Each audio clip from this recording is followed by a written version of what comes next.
Bonjour à tous, la téléportation quantique sera bientôt une réalité, mais aussi la téléportation tout court? Je sais, dit comme ça, on dirait que j'ai complètement craqué, mais pas du tout.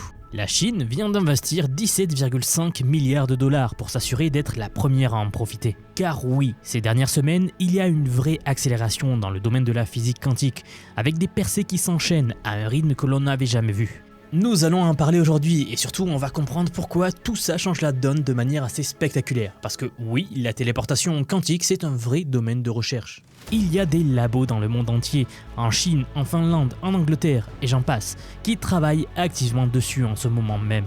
Et pendant 30 ans, tous ces chercheurs ont eu un ennemi juré, un truc que personne n'arrivait à contourner, le bruit quantique. Alors bien sûr, ce n'est pas du bruit au sens sonore, par exemple de votre voisin un samedi soir, mais plutôt le bruit au sens physique, c'est-à-dire toutes les perturbations de l'environnement qui viennent détruire l'information quantique au moment même où l'on essaie de la transférer d'un point A à un point B, au moment où on essaie de le téléporter en gros.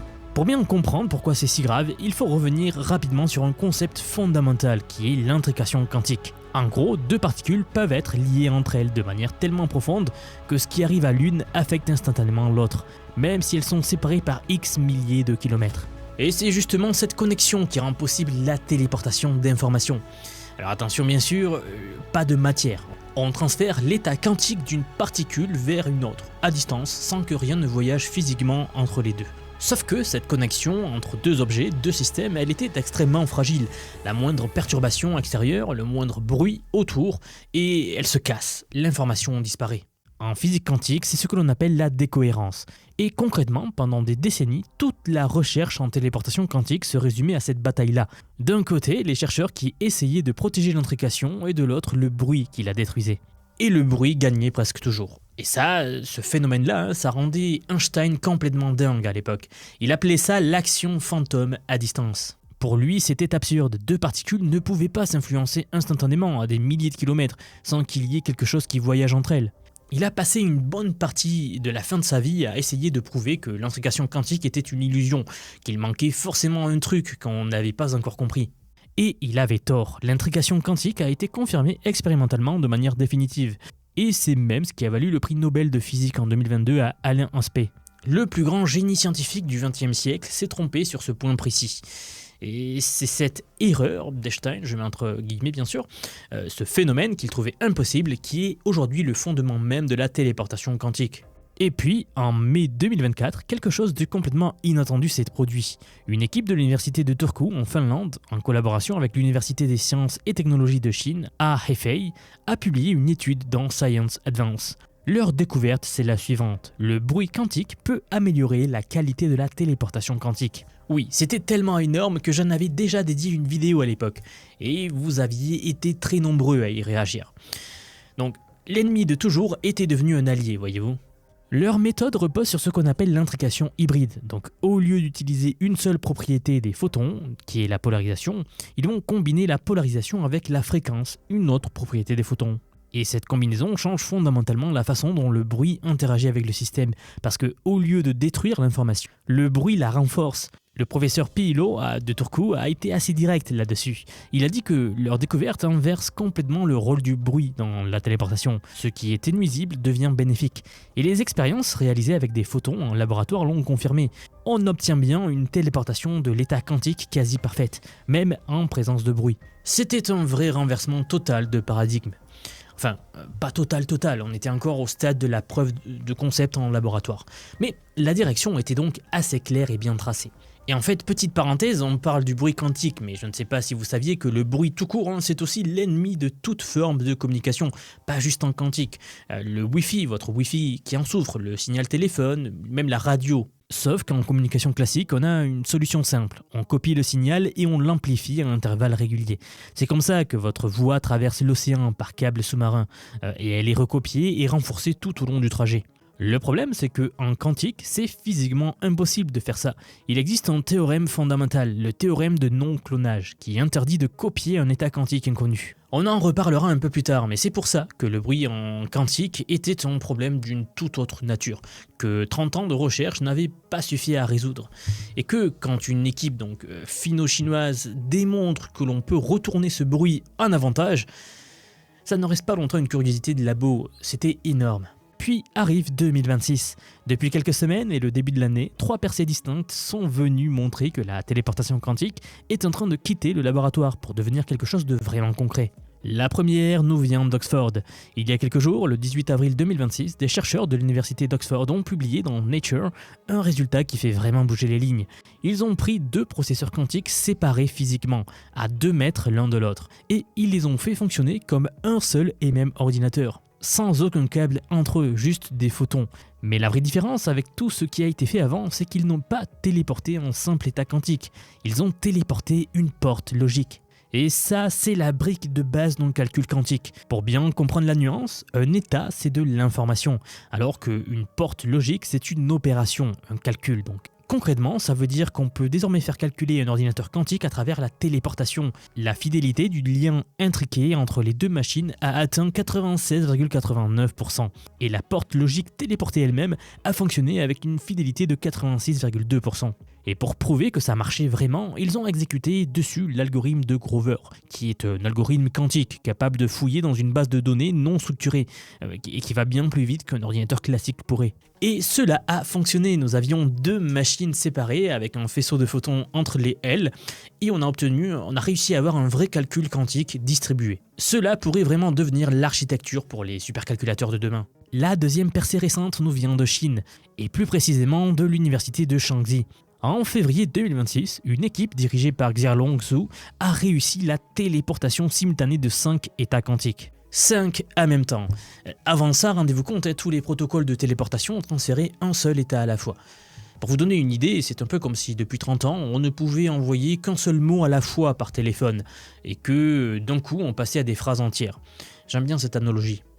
Leur méthode utilise ce que l'on appelle des Q-modes, et en ajustant finement les phases de 2 canaux de communication classiques, ils ont réussi à téléporter jusqu'à 5 Q-modes dans une bande passante de 24 MHz. La fidélité a atteint environ 70%, et ça c'est important parce que ça dépasse ce qu'on appelle la limite de non-clonage. La limite de non-clonage, c'est un principe fondamental de la mécanique quantique qui dit qu'on ne peut pas copier un état quantique inconnu. Donc si votre téléportation dépasse cette limite, c'est la preuve que le transfert est authentiquement quantique et non pas une imitation classique. L'étude a été publiée dans Science Bulletin, et ce qui en ressort, c'est que la bande passante de communication quantique vient tout simplement de faire un bond.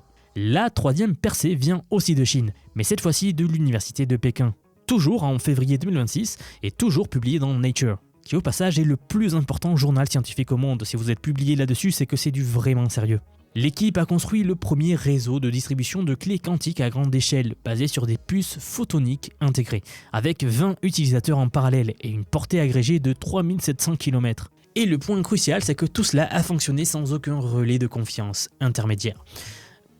En fait, jusqu'ici, les réseaux quantiques avaient besoin de ces relais-là pour fonctionner sur de longues distances. Nous avions des relais au milieu du parcours. Et chaque relais, c'est un maillon où la sécurité dépend de la confiance qu'on lui accorde, en quelque sorte, et non pas de la physique. Donc, supprimer ces relais, c'est rendre le réseau inviolable par conception. Et en plus de ça, les puces utilisées sont fabriquées sur des galettes industrielles standards, ce qui veut dire que c'est facilement reproductible à grande échelle. On n'est plus du tout dans le protocole artisanal, on est dans l'ingénierie déployable. Et quand on met bout à bout ces 3 résultats, ce qui est vertigineux, c'est de se rappeler contre quoi ces chercheurs se battent au quotidien.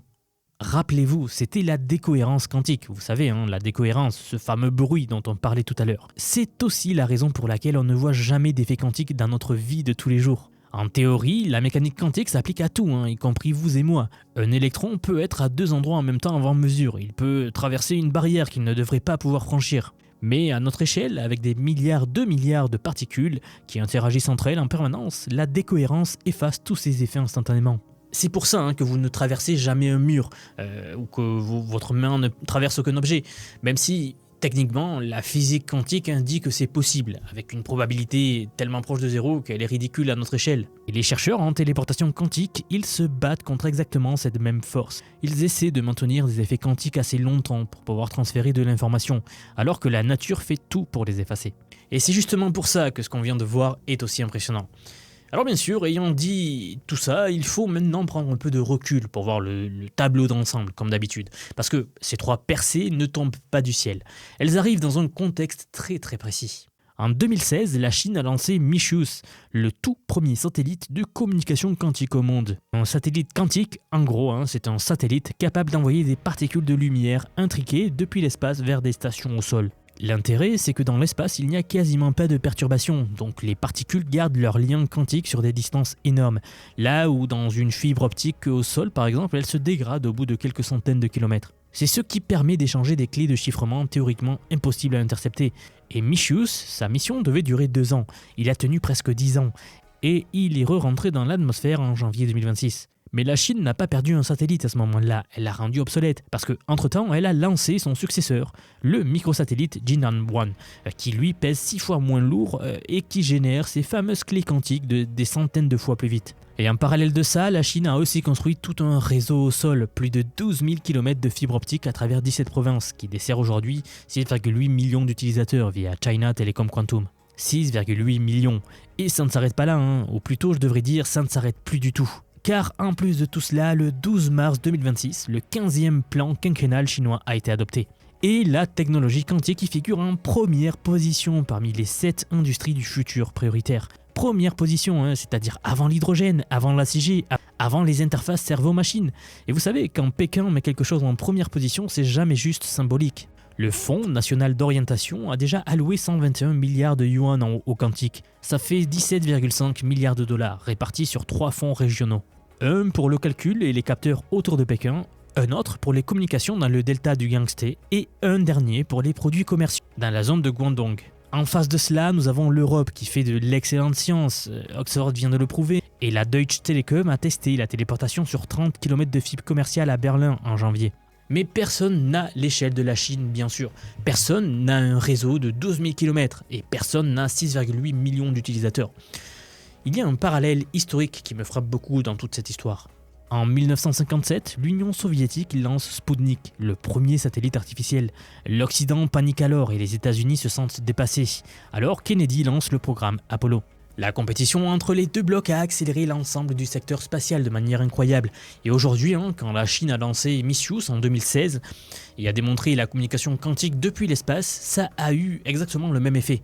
L'Europe s'est mise à préparer Eagle One, qui est son propre satellite quantique. Le Canada aussi, qui développe le KSAT. Sauf que la différence avec la course à l'espace, c'est que la Chine a déjà une décennie d'avance opérationnelle. Elle n'a pas juste lancé un satellite de démonstration, elle a construit une infrastructure complète avec un réseau au sol, satellite, millions d'utilisateurs, etc.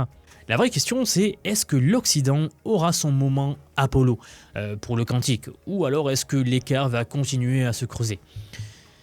Et puis si on élargit encore plus le panorama, quand on prend du recul sur tout ce que l'on vient de voir, ce qui est frappant aussi, c'est que la question a complètement changé en réalité.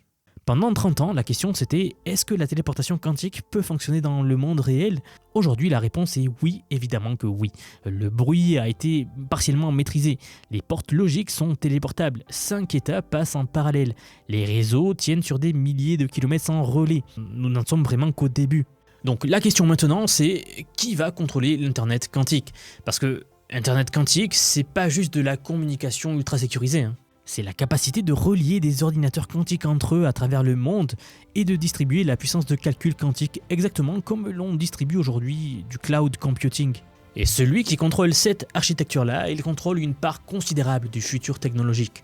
On vit vraiment une époque où des technologies qui paraissaient impossibles il y a 5 ans deviennent opérationnelles. Pas dans 10 ans, maintenant. Et la vitesse ne ralentit pas, elle accélère au contraire. Chaque semaine apporte une percée qui rend la précédente presque banale. C'est enthousiasmant, mais c'est aussi un signal. Un signal que comprendre ces technologies, savoir comment elles fonctionnent, ce qu'elles permettent, ce qu'elles changent, ce n'est plus un luxe, c'est une compétence.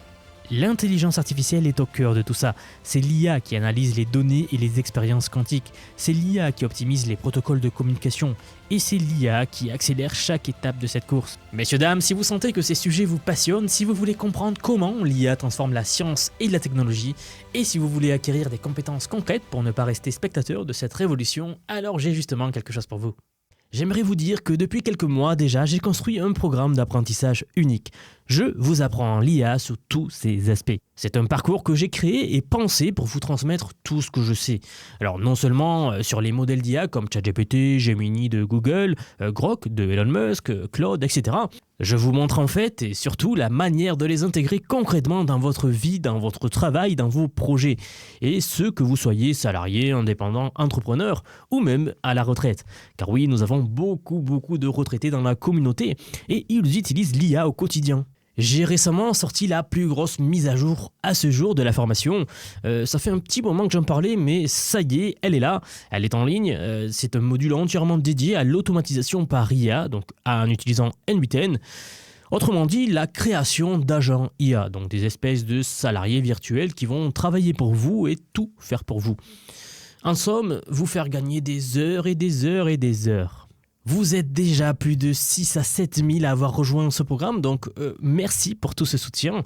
Et enfin, sachez qu'il n'y a pas besoin d'être développeur, pas besoin d'avoir un profil technique. Je vous prends par la main et pas à pas, avec des leçons vidéo claires, des cas concrets pratiques, on voit tout ce qui touche à l'IA. Dernier point, mais pas des moindres bien sûr, si vous nous rejoignez aujourd'hui, vous aurez accès à toutes les évolutions du futur. Sans surcoût, accès illimité à vie à tout ce que je veux vous apprendre. Donc aujourd'hui, c'est un paiement unique, ce n'est pas un paiement mensuel, c'est juste un paiement unique et vous aurez accès à vie à toutes les mises à jour que je vais faire en permanence et que je fais en ce moment même d'ailleurs.